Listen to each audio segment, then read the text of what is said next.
Hello dear student, कैसे हैं आप लोग। उम्मीद करता हूं आप लोग अच्छे हैं। माई सेल्फ विनय कुमार विन and welcome to my channel chem tube by Vinay sir. तो डियर स्टूडेंट, आज हम बात करने वाले हैं 12th बोर्ड के कुछ इम्पॉर्टेंट क्वेश्चन। यहाँ पर हम बात करेंगे टोटल 16 चैप्टर, मतलब सॉलिड स्टेट सॉल्यूशन, हर एक चैप्टर से लेके केमिस्ट्री एवरीडे लाइफ के हर एक चैप्टर में कौन से क्वेश्चन बहुत इंपॉर्टेंट है। और अगर आपने ये क्वेश्चन प्रिपेयर कर लिया तो आप बोर्ड में बहुत अच्छा स्कोर कर सकते हैं। तो ये जो प्रेडिक्टेड क्वेश्चन है, ये जो बच्चे बहुत ब्रिलियंट हैं उनके लिए भी फ़ायदेमंद है, जो मीडियम स्टूडेंट है उनके लिए भी इम्पॉर्टेंट है, और जो वीक स्टूडेंट हैं जो पास होना चाहते हैं और वो पास नहीं हो रहे हैं, रिपीटर स्टूडेंट है, उन सब के लिए ये जो प्रेडिक्टेड क्वेश्चन मैंने बनाया बहुत ही इंपॉर्टेंट है।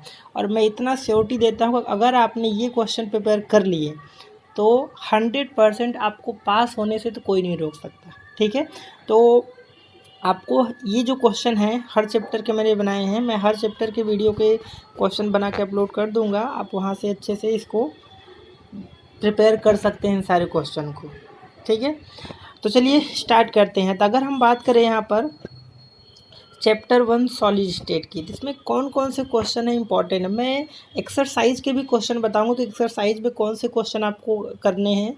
बाकी उसके अलावा ये जो प्रेडिक्टेड क्वेश्चन, इन पे भी ध्यान देखिए सबसे पहला जो क्वेश्चन है कौन सा है, define unit cell and also write its parameters. तो ये क्वेश्चन अच्छे से, बहुत सिंपल क्वेश्चन है। यूनिट सेल क्या होता है, उसके पैरामीटर्स आपको पता है, 3 एक्सियल लेंथ होते हैं और क्या होते हैं 3 एक्सियल लेंथ होते हैं और 3 क्या होते हैं एक्सियल एंगल होते हैं। और यूनिट सेल आपको पता है क्रिस्टल लैटिस का smallest repeating unit of crystal lattice called unit cell. ठीक है, तो अच्छे से ये प्रिपेयर कर सकते हैं। सेकंड क्वेश्चन यहाँ पर क्या है, define crystal lattice and also write it's characteristics. ठीक है, तो क्रिस्टल लैटिस क्या होता है, आपने पढ़ा होगा कि 3 dimensional arrangement of constituents particle in space called crystal lattice, और इसके 3 कैरेक्टरिस्टिक्स होते हैं। ठीक है, आपको पता होगा क्रिस्टल लैटिस में जो ईच पॉइंट होते हैं वो एक क्रिस्टल कॉन्स्टिट्यूएंट्स पार्टिकल को रिप्रेजेंट करते हैं। ठीक है, और क्या कैरेक्टरिस्टिक्स हो सकते हैं कि हम किसी भी क्रिस्टल लैटिस को ज्वाइन करते हैं तो वो हमेशा स्ट्रेट लाइन से ज्वाइन करते हैं। ठीक है, ये भी आपको पता होगा। और each point represent 1 lattice side. ठीक है, वो जो पॉइंट होता है उसको क्रिस्टल लैटिस जो पॉइंट होते हैं उनको क्या बोलते हैं, लैटिस साइड। ओके, तो ये भी क्वेश्चन आसान है, बहुत आसान है। नेक्स्ट जो क्वेश्चन है जो ज़्यादा इम्पॉर्टेंट है, बार बार ये पूछा जाता है कि जैसे compare crystalline and amorphous solid में डिफरेंस क्या होता है। तो क्रिस्टलाइन अमॉर्फस सॉलिड में लगभग 8-10 पॉइंट है, एनसीईआरटी बुक में आराम से देख सकते हो। ठीक है, बहुत सारे पॉइंट हैं, आप आराम से ये क्वेश्चन प्रिपेयर कर सकते हैं। ठीक है, चलो नेक्स्ट क्वेश्चन की बात करते हैं। 4th question, define primitive and non primitive unit cell. ठीक है, तो प्रिमिटिव यूनिट सेल क्या होता है, आपको पता होगा कि यूनिट सेल में अगर पार्टिकल कॉन्स्टिट्यूएंट्स पार्टिकल कहाँ पे प्रेजेंट हो, ओनली कॉर्नर्स पे, तो उसको क्या बोलते हैं, प्रिमिटिव या फिर सिंपल यूनिट सेल बोलते हैं। ठीक है, नॉन प्रिमिटिव यूनिट सेल या फिर सेंटर्ड यूनिट सेल, वो क्या होता है कि पार्टिकल्स कॉर्नर पे हो और उसके अलावा सम अदर पोजीशन पे भी पार्टिकल प्रेजेंट हो। सम अदर पोजीशन कहाँ हो सकते हैं, फेस सेंटर हो सकता है। ठीक है, बॉडी सेंटर हो सकता है, एज सेंटर हो सकता है, और कहाँ हो सकता है फेस सेंटर और अपोजिट एंड से अपोजिट फेस सेंटर पे हो। ठीक है, तो ये आपने पढ़ा होगा FCC, BCC, ECC। ठीक है, HCP भी आपने सुना होगा। ठीक है, तो ये आप भी अच्छे से कर सकते हैं। नेक्स्ट जो इम्पॉर्टेंट एक और है डेरिवेशन। ठीक है, तो डिफाइन पैकिंग इफिशिएंसी। ठीक है, पैकिंग इफिशिएंसी क्या होती है कि होल क्रिस्टल लैटिस में जो कॉन्स्टिट्यूएंट्स पार्टिकल वो कितना परसेंटेज स्पेस क्या करते हैं, ऑक्यूपाई करते हैं, तो उसी को क्या बोलते हैं, पैकिंग इफिशिएंसी। तो सिंपल FCC, BCC ये आपके नीट के, NJE एंड गुज के जितने भी स्टेट लेवल के कम्पिटिटिव एग्जाम उनके लिए भी इंपॉर्टेंट, इनकी हम पैकिंग इफिशिएंसी डायरेक्ट आप याद रखना। ठीक है, कि सिंपल का कितना होता है 52.36%, FCC का कितना होता है 74%। तो FCC, HCP एंड CCP तीनों की पैकिंग इफिशिएंसी सेम होती है, 74% होता है, और कोऑर्डिनेशन नंबर भी सेम होता है। और BCC का कितना होता है 68%। तो सबसे पहली बात आपको इनकी पैकिंग इफिशिएंसी डायरेक्ट याद रखनी है। ओके, और अगर आपको पैकिंग इफिशिएंसी याद है तो परसेंटेज एम्प्टी स्पेस भी बता सकते हो या परसेंटेज वाइड बोलते हो वो भी बता सकते हो। कैसे, 100 में से माइनस कर दो पैकिंग इफिशिएंसी। ठीक है, तो ये भी बहुत इंपॉर्टेंट है। नेक्स्ट जो क्वेश्चन नंबर 6 है, what is tetrahedral and octahedral wide, explain with diagram. तो टेट्राहेड्रल वाइड आपको पता है, टेट्राहेड्रल वाइड कैसे बनता है। तो टेट्राहेड्रल वाइड क्या होते हैं कि ये 3 पार्टिकल होते हैं और ये जो वाइड होता है, ये तीनों पार्टिकल, इसी को बोलते हैं टेट्राहेड्रल वाइड। ओके, जिसके बारे में आप पढ़ा होगा और आपको पता होगा। और ऑक्टाहेड्रल वाइड क्या होते हैं, ऑक्टाहेड्रल वाइड एक्चुअल में ये होते हैं कि जैसे ये हो गया, इसके अलावा, ठीक है, और 3 पार्टिकल तो ये हो गए, और इसके अलावा क्या होते हैं, इस तरह से पार्टिकल होते हैं। तो ये जो वाइड यहाँ से बना 6 स्फीयर्स को मिला के इनसे बोलते हैं ऑक्टाहेड्रल वाइड। ठीक है, इनके बारे में और भी डिटेल में आप कर सकते हो। और अगर आप सॉलिड स्टेट अच्छे से करना चाहते हो तो ये यूट्यूब पे मेरे चैनल पे जाके आप प्लेलिस्ट में सॉलिड स्टेट आप देखिए, तो इसमें बहुत अच्छे से डिटेल में बताया हुआ है। ठीक है, आप हेल्प ले सकते हैं, अदरवाइज आप कोई भी रेफरेंस बुक या कहीं भी सोर्स से आप पढ़ सकते हैं। ओके, चलिए आगे बढ़ते हैं। नेक्स्ट जो क्वेश्चन है अपना, ठीक है, तो कहाँ तक हम लोग ने कर लिया, टेट्राहेड्रल ऑक्टाहेड्रल। 7th क्वेश्चन आपको क्या याद रखना है, calculate the number of atom per unit cell, simple unit cell, FCC and BCC. ठीक है, तो किसी भी क्रिस्टल लैटिस में total number of atom per unit cell कितने होते हैं। सिंपल में आपको पता है कितना, 1 होता है। ठीक है, 8 कॉर्नर पे, और कॉर्नर के पार्टिकल का शेयरिंग कितना होता है, 1/8। ठीक है, आपने ये सब पढ़ा हुआ है, तो मैं थोड़ा सा आपको ओवरव्यू दे रहा हूँ आपको रिविजन के लिए। यहाँ से कितना आएगा, 1 आएगा सिंपल यूनिट सेल का। एफसीसी का कहाँ होता है, पार्टिकल कॉर्नर्स पे होते हैं, कॉर्नर का हमेशा 1 होता है, और फेस सेंटर पे की टोटल 6 होते हैं, और फेस के सेंटर पे जो पार्टिकल का शेयरिंग कितना होता है, 1/2। तो कितना आ जाएगा, उधर से 3, टोटल कितने आएंगे, इसमें 4 आएगा, और सिंपल पे कितना आएगा, 1। और बीसीसी में कहाँ होते हैं, पार्टिकल कॉर्नर पे, 8 कॉर्नर पे, और हर एक पार्टिकल का शेयरिंग 1/8, तो वहाँ से 1 हो गया। और अगर कोई पार्टिकल बॉडी के सेंटर में प्रेजेंट है तो उसका कोई शेयरिंग नहीं होता है, तो टोटल बीसीसी में number of particle per unit cell कितना आएगा, 2 आएगा। इसके अलावा ईसीसी में भी 2 आता है, और एससीपी में कितने आते हैं, 6 आते हैं। ये भी आपको ध्यान रखना है। ठीक है, एससीपी में पार्टिकल्स कहाँ पर होते हैं, ठीक है, एससीपी में पार्टिकल्स जो होते हैं वो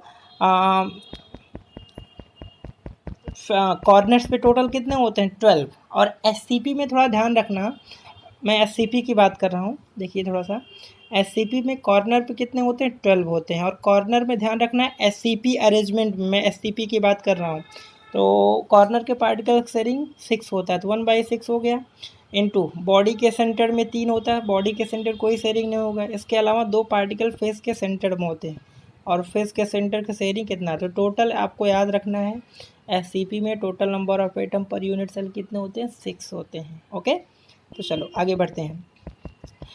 नेक्स्ट जो 8th क्वेश्चन इंपॉर्टेंट है, शॉर्टकी एंड फ्रैंकल डिफेक्ट में क्या डिफरेंस है विथ डायग्राम। तो कभी भी आपको डिफरेंस आएगा तो ज़्यादा फेमस ये शॉर्टकी एंड फ्रैंकल डिफेक्ट ही है। ठीक है, NEET, JEE and computer state के एग्ज़ाम से भी और बोर्ड के एग्ज़ाम से भी ये इंपॉर्टेंट है, इससे रिलेटेड एमसीक्यू क्वेश्चन बन जाते हैं। तो शॉर्टकी डिफेक्ट आपको पता ही होगा, अगर किसी भी आयनिक क्रिस्टल, सबसे पहली बात, दोनों क्या होते हैं, आयनिक क्रिस्टल में होते हैं डिफेक्ट। तो आयनिक क्रिस्टल का that means cation and anion होगा। तो शॉर्टकी डिफेक्ट में क्या होगा कि if equal number of cation anion missing from their lattice side, मतलब अगर एक कैटायन उस क्रिस्टल से रिमूव हो रहा है तो एक एनायन भी होना चाहिए, तो उसी को बोलते हैं शॉर्टकी डिफेक्ट। ठीक है, फ्रैंकल डिफेक्ट में क्या होगा कि कैटायन अपनी साइड से मूव करके इंटरस्टिशियल साइड को ऑक्यूपाई कर रहा है, तो उसको हम बोलते हैं क्या, फ्रैंकल डिफेक्ट। इसको डिसलोकेलाइजेशन डिफेक्ट भी बोलते हैं। ठीक है, इससे इसमें डेंसिटी क्या होता है, कांस्टेंट रहता है, इसमें डेंसिटी क्या होता है, सॉरी, शॉर्टकी डिफेक्ट में डेंसिटी डिक्रीज होता है क्योंकि number of constituents particle crystal से रिमूव हो रहे हैं, और फ्रैंकल डिफेक्ट में डेंसिटी रिमेन सेम रहेगा। तो इसमें भी मैंने, आप देखोगे वीडियो यूट्यूब में जाके प्लेलिस्ट में, तो इसमें भी बहुत अच्छे से डिफरेंस मैंने 8-10 पॉइंट लिखा है, तो वहाँ से आप नोट कर सकते हो। ओके, उसके अलावा हम बात करते हैं नेक्स्ट क्वेश्चन नंबर 9, डोपिंग क्या होता है।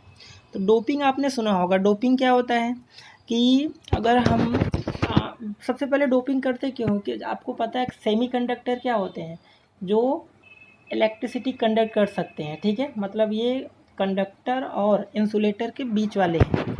ठीक है, कंडक्टर जो इलेक्ट्रिसिटी आसानी से कंडक्ट करता है, कंडक्शन एंड वैलेंस बैंड के गैप बहुत कम होता है किसमें, कंडक्टर में। इंसुलेटर बहुत ज़्यादा होता है तो इलेक्ट्रॉन जंप नहीं कर पाएंगे, इसलिए पुअर कंडक्टर होते हैं, और semi conductor in between conductor and insulator होते हैं। जैसे अगर मैं बात करूँ सेमी कंडक्टर में silicon and germanium commercial semi conductor होते हैं। तो डोपिंग क्या होता है कि ये एक क्रिस्टल में, प्योर क्रिस्टल में हम कोई इम्प्योरिटी ऐड कर रहे हैं, तो उससे क्या हो रहा है, उसकी कंडक्टिव इंक्रीज हो रही है, उसी को हम क्या बोलते हैं, डोपिंग।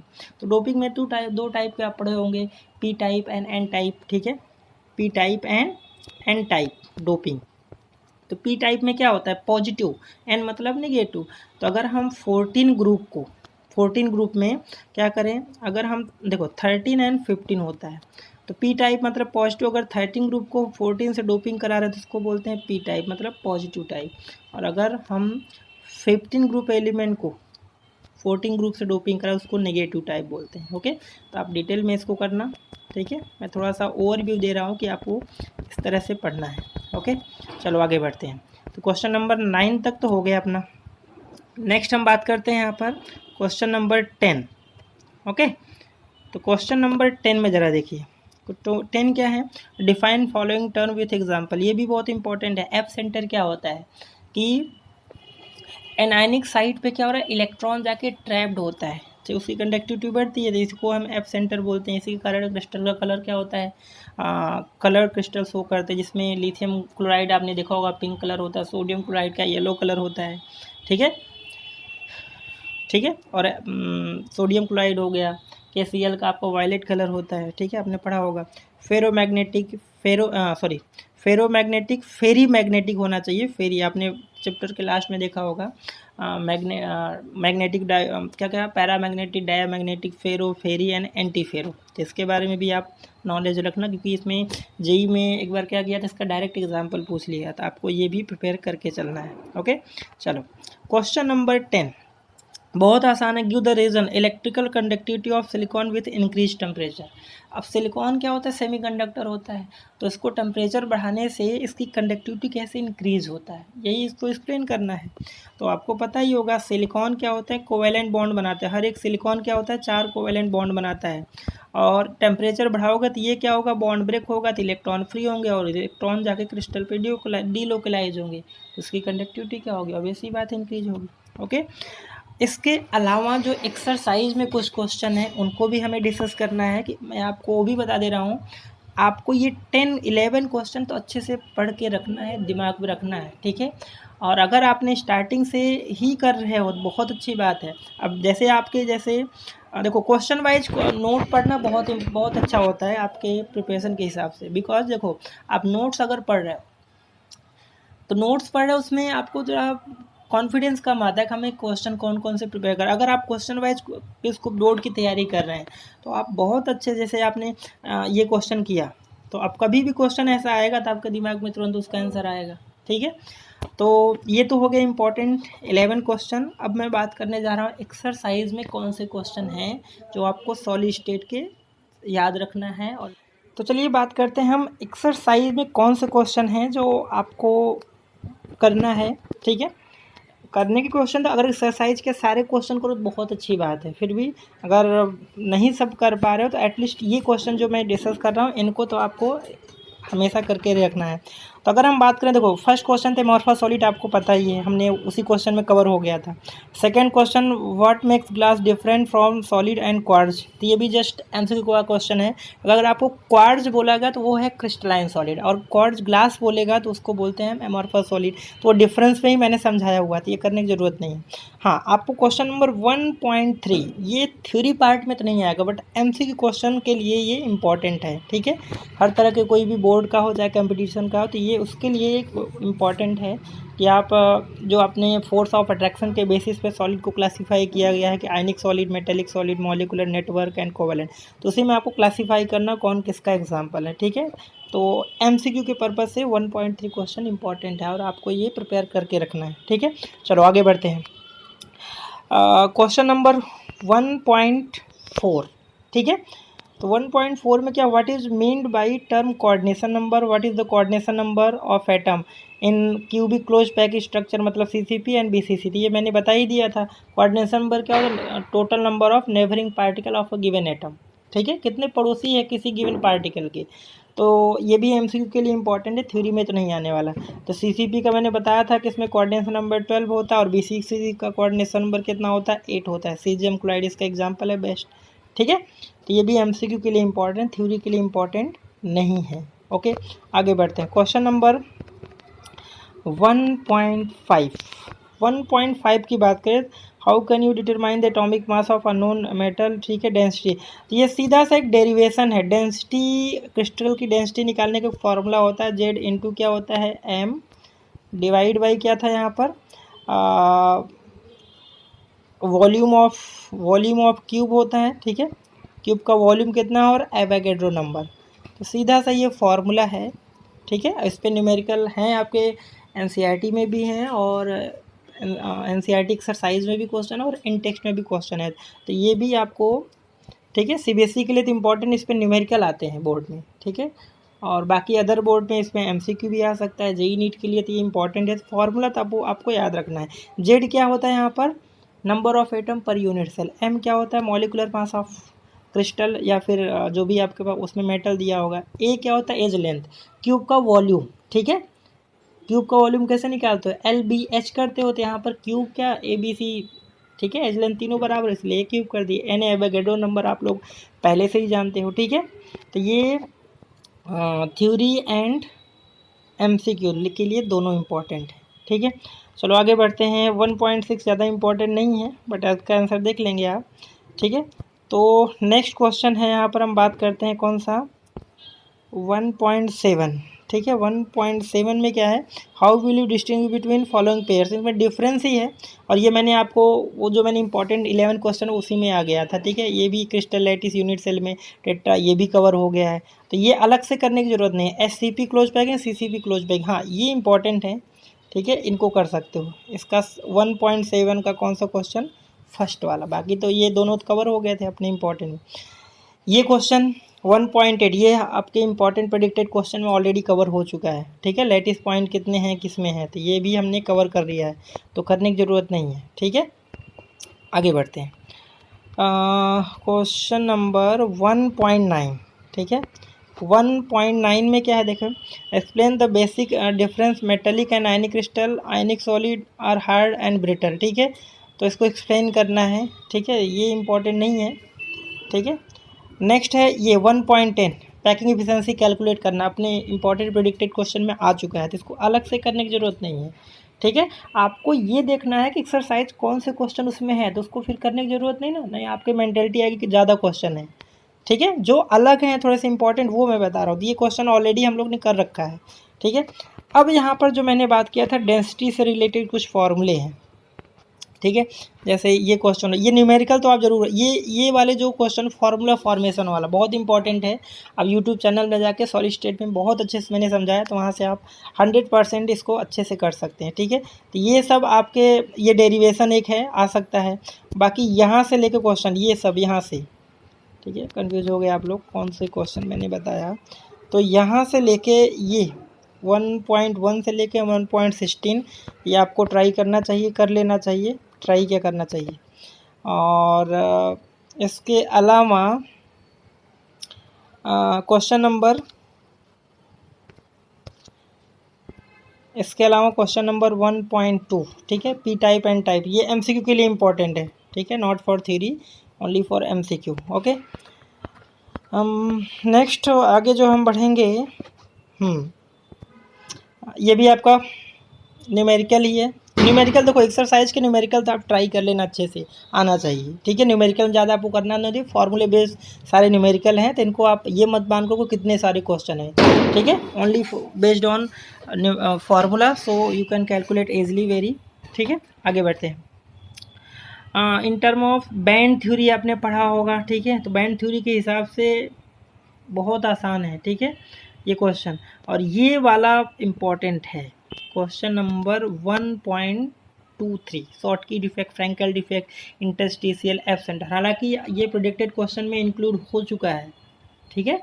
तो ये सारे टर्म जो इसमें यूज करा है वो इसमें यूज कर चुके हैं ऑलरेडी हम लोग। उसके अलावा ये जो न्यूमेरिकल वाला है 1.24, 1.25 न्यूमेरिकल है, ये भी आपको कर लेना है। 1.26 ऑलरेडी कवर हो चुका है, ठीक है। तो इतने सारे आपको क्वेश्चन कर लेने हैं, ओके। हाँ, ये वर्कशीट में कवर नहीं हुआ है 1.16, बहुत इम्पॉर्टेंट है, ठीक है। ये आपको अच्छे से आना चाहिए। और अगर आपको इस क्वेश्चन में करने में प्रॉब्लम हो रही है तो आपको चैनल सर्च करना है, मेरा नाम सर्च करना है विनय बिंद, या फिर केम ट्यूब बाय विनय सर। वहाँ से जाके आप प्ले लिस्ट में सॉलिड स्टेट में जाना, वहाँ पे ये क्वेश्चन का सॉल्यूशन बहुत आसानी से, और इसके अलावा अदर क्वेश्चन भी मैंने अच्छे से कवर रखे हैं। तो अगर आपने जितना मैंने क्वेश्चन बताया सॉलिड स्टेट का इतना कवर कर लिए हो तो आप बोर्ड में बहुत अच्छा स्कोर, सॉलिड स्टेट का क्वेश्चन आपसे नहीं छूटने वाला, ओके। तो आई होप आपको वीडियो पसंद आया होगा। तो हम इसी तरह से आगे बढ़ते रहेंगे सॉल्यूशन चैप्टर के, और बाकी इलेक्ट्रोकेमिस्ट्री जितने भी 12th क्लास के चैप्टर हैं, टोटल 16 चैप्टर, हर एक चैप्टर के मैं आपको इसमें अपलोड कर दूंगा, ठीक है। और आप बहुत अच्छे से इस प्रिपेयर करिए। अगर आप स्टार्टिंग से प्रिपेयर करें तो बहुत अच्छी बात है। अगर आपके पास बोर्ड में आने में 2-3 मंथ बाकी हैं तो भी अगर आप अच्छे से इन सब क्वेश्चन कर ले रहे हो तो आप बहुत अच्छा स्कोर करोगे, ठीक है। चलिए मिलते हैं हम लोग नेक्स्ट लेक्चर में, उसमें हम सोल्यूशन के बारे में डिस्कस करेंगे, कौन